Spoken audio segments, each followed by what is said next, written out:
معلوم بی که رمضان باز با برکت ماهی. یقین بزانید ماهی که پیغمبر خدا رئیس المؤمنین در انتظار آیی مهلتا فرصتا چه الله لوٹیته. نو ما شما این 10 آیه سوره مزمل. بعد از آیه چند آیات؟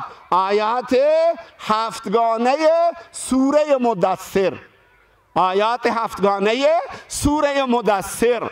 نو اشان یاد بکنی پدا مروچی نزاعی با بودن قرآن در تشریح قرآن، در عمل به قرآن، نزاعها به صورتهای مختلف در جامعه اسلامی، در جامعه اسلامی رواج گرفته. الان تریبونها توار کنگن، در جلسات ها که هستیم با شدت و حدت گوشه پایه ندارند، اساس ندارند. یک مسئله ایش عنوان کتا اتباع 4 فقه یا فاصله گرک.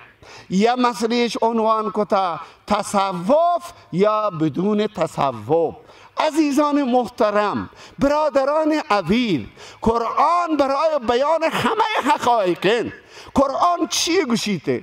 شما ادا که یا ایها المدثر قم فانذر و ربک فکبر و ثیابک فطهر و الرجز فهجر و ثیابک فطهر و الرجز فهجر. بیان پیغمبر بشارت، مبین قرآن رسول الله. این دوین جمله تا شما بروید اودا بچارد که چیه گوشیتن رسول الله چیه گوشید. یه دیگران بلی ما شما هنو، یه دیگران در مرحله بعدن.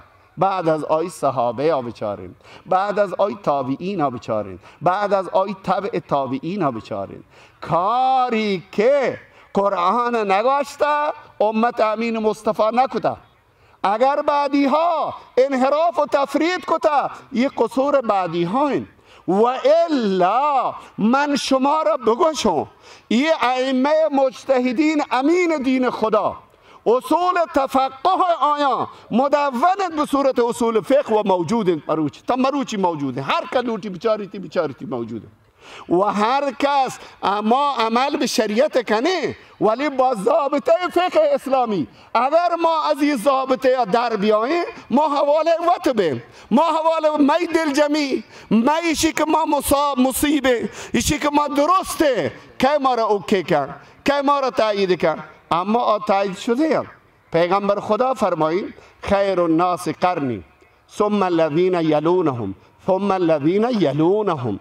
تا 3 قرن بهترین انسان زبان وحی اعلان کن و ائمه مجتهدین از قرن 3 گذشتگان، مذاهب مدون از این 3 چیان گذشتگان.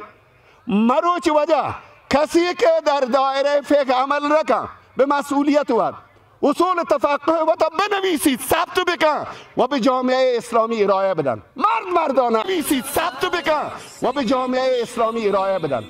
مردانه اصلا هنچو که امام ابو حنیفه کو، هنچو که امام شافعی کو، هنچو که امام مالک و آن پیروان کو و هنچو که امام احمد ابن حنبل در زندان مرد و با یک شدتی حدتی شهید بود.